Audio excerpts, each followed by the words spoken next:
Hi hello ನಮಸ್ಕಾರ friends, welcome back to Meghna's cooking channel. ಇವತ್ತಿನ recipe ಹಾಗಲಕಾಯಿ ಚಟ್ನಿ. ಈ ರೆಸಿಪಿನ ಡಯಾಬಿಟಿಕ್ ಅವ್ರಿಗೆ ಸ್ಪೆಷಲಾಗಿ ಮಾಡ್ತಾ ಇರೋದು. ಈ ಚಟ್ನಿ ತುಂಬಾ ಚೆನ್ನಾಗಿರುತ್ತೆ. ಡಯಾಬಿಟಿಕ್ ಇರೋರು ಅಂತ ಅಲ್ಲ, ನಾರ್ಮಲ್ ಆಗಿರೋರು ತಿನ್ಬೋದು. ಈ ಚಟ್ನಿಗೆ ಯಾವುದೇ ರೀತಿ ಸ್ವೀಟ್ ಬಳಸ್ತಾ ಇಲ್ಲ. ತುಂಬಾ ಟೇಸ್ಟಿಯಾಗಿರುತ್ತೆ. ಒಂದು ಸಾರಿ ಟ್ರೈ ಮಾಡಿ ನೋಡಿ. ಹಾಗಿದ್ರೆ ಈ ಚಟ್ನಿ ಮಾಡೋ ವಿಧಾನ ನೋಡ್ಕೊಂಬರೋಣ ಬನ್ನಿ. ಮೊದಲಿಗೆ ಈ ಚಟ್ನಿಗೆ ಬೇಕಾಗಿರೋ ಐಟಮ್ಸ್ನ ಡ್ರೈ ರೋಸ್ಟ್ ಮಾಡ್ತಾ ಇದ್ದೀನಿ. 1 ಟೇಬಲ್ ಸ್ಪೂನಷ್ಟು ಉದ್ದಿನಬೇಳೆನ ಡ್ರೈ ರೋಸ್ಟ್ ಮಾಡ್ಕೋಬೇಕು. ಗ್ಯಾಸ್ನ ಮೀಡಿಯಮ್ ಲೋ ಫ್ಲೇಮಲ್ಲೇ ಇಟ್ಕೊಂಡಿರಬೇಕು. ಇವಾಗ 2 ಟೇಬಲ್ ಸ್ಪೂನ್ ಆಗೋಷ್ಟು ಶೇಂಗಾ ಬೀಜನ ಹುರ್ಕೋತಾ ಇದ್ದೀನಿ. ಇದು ಒಂದು 2 ಮಿನಿಟ್ಸ್ ಫ್ರೈ ಆದರೆ ಸಾಕಾಗುತ್ತೆ. ತೆಗೆದು ಒಂದು ಬೌಲ್ಗೆ ಟ್ರಾನ್ಸ್ಫರ್ ಮಾಡ್ಕೊಳ್ಳೋಣ. ಹಾಗೆ ಒಂದು 2 ಒಣಗಿದ್ದ ಮೆಣಸಿನ್ಕಾಯಿ ತಗೋತಾ ಇದ್ದೀನಿ. ಇದನ್ನು ಸ್ವಲ್ಪ ಫ್ರೈ ಮಾಡಿಕೊಂಡು ಅದೇ ಬಟ್ಲಿಗೆ ಎತ್ತಿಟ್ಕೋಬೇಕು. ಇವಾಗ 1 ಟೇಬಲ್ ಸ್ಪೂನಷ್ಟು ಅಡುಗೆ ಎಣ್ಣೆನ ಹಾಕ್ತಾಯಿದ್ದೀನಿ.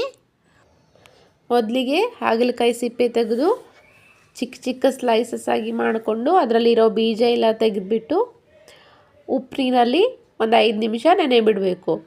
ಅದಾದ ನಂತರ ಈ ಎಣ್ಣೆ ಹಾಕಿದ ನಂತರ ಈ ಹಾಗಲಕಾಯಿ ಹಾಕ್ಕೊಂಡು ಅದರಲ್ಲಿರೋ ಕಹಿ ವಾಸನೆ ಎಲ್ಲ ಹೋಗೋ ಥರನೂ ಫ್ರೈ ಮಾಡಬೇಕು. ಈ ಫ್ರೈ ಮಾಡೋದ್ರಲ್ಲೇ ಇರೋದು ಕಹಿ ವಾಸನೆ ಹೋಗೋದು. ಇವಾಗ ಗ್ಯಾಸ್ನ ಆಫ್ ಮಾಡಿಕೊಂಡು ಒಂದು ಮಿಕ್ಸಿ ಜಾರ್ನ ತಗೊಳ್ಳೋಣ. ಮುಂಚೆನೇ ಹುರಿದಿಟ್ಕೊಂಡಿರೋ ಉದ್ದಿನಬೇಳೆ, ಶೇಂಗಾ ಬೀಜ ಹಾಗೆ ಮೆಣಸಿನ್ಕಾಯಿನ ಇದಕ್ಕೆ ಹಾಕ್ತಾಯಿದ್ದೀನಿ. ಹಾಗೆ ಫ್ರೈ ಮಾಡ್ಕೊಂಡಿರೋ ಈ ಹಾಗಲಕಾಯಿನೂ ಕೂಡ ಇದಕ್ಕೆ ಮಿಕ್ಸ್ ಮಾಡ್ತಾಯಿದ್ದೀನಿ. ಯಾರೆಲ್ಲ ನಮ್ಮ ಚಾನಲ್ನ ಮೊದಲೇ ಬಾರಿ ನೋಡ್ತಾ ಇದ್ದೀರೋ ಅವರು ಸಬ್ಸ್ಕ್ರೈಬ್ ಮಾಡ್ಕೊಳ್ಳಿ. ಹಾಗೆ ಪಕ್ಕದಲ್ಲಿರೋ ಬೆಲ್ ಐಕನ್ನ ಪ್ರೆಸ್ ಮಾಡಿ. ಈ ವಿಡಿಯೋ ಇಷ್ಟ ಆದರೆ ಒಂದು ಲೈಕ್ ಕೊಡಿ. ಇವಾಗ ಒಂದು ಚಿಕ್ಕ ಬೌಲ್ ಆಗೋಷ್ಟು ಹಸಿ ಕೊಬ್ಬರಿ ತುರಿನ ಹಾಕ್ತಾಯಿದ್ದೀನಿ. ಇದಕ್ಕೆ ಒಂದು ಸ್ವಲ್ಪ ಕರಿಬೇವು, 1 ಗಡ್ಡೆ ಆಗೋಷ್ಟು ಬೆಳ್ಳುಳ್ಳಿ, 1 ಸ್ಪೂನ್ ಜೀರಾ, ರುಚಿಗೆ ತಕ್ಕಷ್ಟು ಉಪ್ಪನ್ನ ಹಾಕ್ತಾಯಿದ್ದೀನಿ.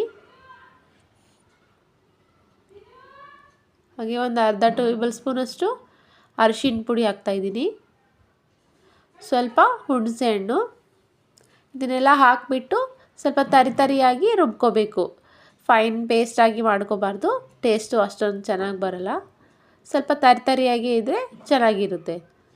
ಇದನ್ನು ಒಂದು ಬೌಲ್ಗೆ ಟ್ರಾನ್ಸ್ಫರ್ ಮಾಡ್ಕೊಳ್ಳೋಣ.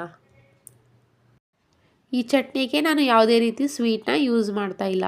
ಆದ್ರೂ ತುಂಬಾ ಟೇಸ್ಟಾಗಿರುತ್ತೆ. ಯಾಕಂದರೆ ಕೊಬ್ಬರಿ ಹಾಗೆ ಶೇಂಗಾನ ಯೂಸ್ ಮಾಡೋದ್ರಿಂದ ಅದರಲ್ಲಿರೋ ಕಹಿ ವಾಸನೆನೂ ಬರೋದಿಲ್ಲ, ಟೇಸ್ಟು ಕಹಿಯಾಗಿರೋದಿಲ್ಲ. ಈ ಚಟ್ನಿಗೆ ಇವಾಗ ಒಗ್ಗರಣೆ ರೆಡಿ ಮಾಡ್ಕೊಳ್ಳೋಣ. ಒಂದು 2 ಟೇಬಲ್ ಸ್ಪೂನಷ್ಟು ಅಡುಗೆ ಎಣ್ಣೆನ ಹಾಕ್ತಾಯಿದ್ದೀನಿ. ಇದು ಬಿಸಿ ಆದ ನಂತರ 1 ಟೇಬಲ್ ಸ್ಪೂನಷ್ಟು ಕಡಲೆಬೇಳೆನ ಹಾಕ್ಕೊಂಡು ಅದು ಕೆಂಪಗಾಗೋ ತನಕ ಸ್ವಲ್ಪ ಫ್ರೈ ಮಾಡಬೇಕು.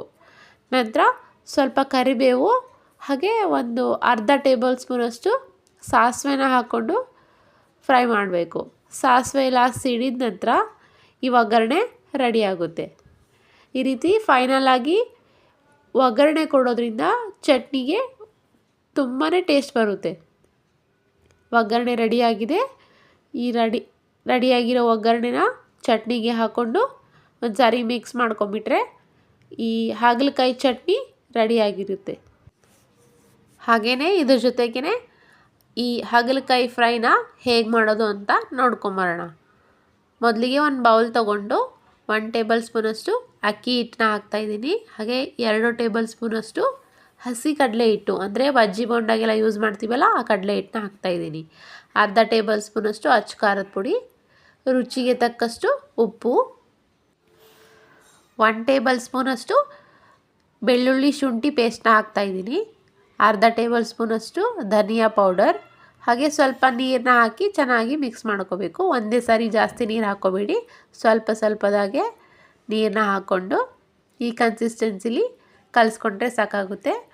ಹಾಗಲಕಾಯಿಗೆ ಈ ಕೋಟಿಂಗ್ ಚೆನ್ನಾಗಿ ಬರಬೇಕು, ಆ ರೀತಿ ಸ್ವಲ್ಪ ಗಟ್ಟಿಯಾಗಿ ಕಲಿಸ್ಕೋಬೇಕು. ಹಾಗಲಕಾಯಿನ ಸಿಪ್ಪೆ ಎಲ್ಲ ತೆಗೆದುಬಿಟ್ಟು ನಡುವೆ ಇರೋ ಬೀಜನ ತೆಗೆದುಬಿಟ್ಟು ಈ ರೀತಿ ಸ್ಲೈಸಸ್ ಆಗಿ ಕಟ್ ಮಾಡಿಕೊಂಡು ಈ ಮಿಕ್ಸ್ಚರ್ಗೆ ಹಾಕ್ಕೊಂಡು ಒಂದು ಸಾರಿ ಮಿಕ್ಸ್ ಮಾಡ್ಕೋಬೇಕು.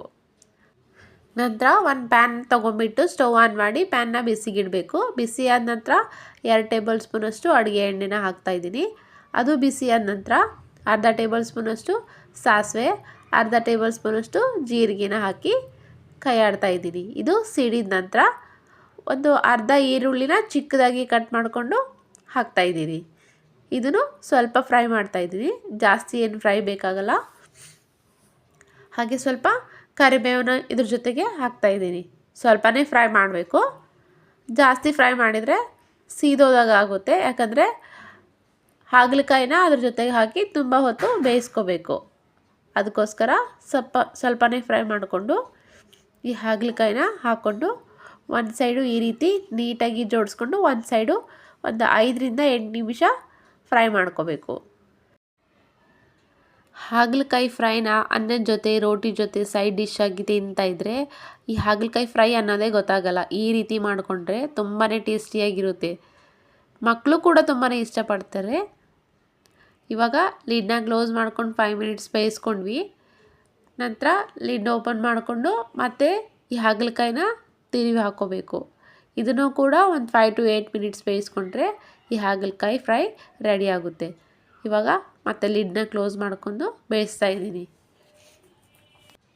ಲಿಡ್ನ ಓಪನ್ ಮಾಡಿ ಒಂದು ಸಾರಿ ಕೈ ಆಡಿಸ್ಕೊಂಬಿಟ್ರೆ ಈ ಹಾಗಲಕಾಯಿ ಫ್ರೈ ರೆಡಿ ಆಗುತ್ತೆ. ನಿಮಗೂ ಈ ರೆಸಿಪಿ ಇಷ್ಟ ಆಗಿದೆ ಅನ್ಕೋತೀನಿ. ಇಷ್ಟವಾದರೆ ಲೈಕ್ ಮಾಡಿ, ಶೇರ್ ಮಾಡಿ, ಸಬ್ಸ್ಕ್ರೈಬ್ ಮಾಡಿ. ಹಾಗೆ ಪಕ್ಕದಲ್ಲಿರೋ ಬೆಲ್ ಐಕನ್ನ ಪ್ರೆಸ್ ಮಾಡಿ. ಈ ರೆಸಿಪಿನ ನೀವು ಟ್ರೈ ಮಾಡಿ ಹಾಗೆ ಟೇಸ್ಟ್ ಹೇಗೆ ಬಂತು ಅಂತ ನನಗೆ ಕಮೆಂಟ್ ಮೂಲಕ ತಿಳಿಸಿ. Thanks for watching. Keep watching. ಧನ್ಯವಾದಗಳು.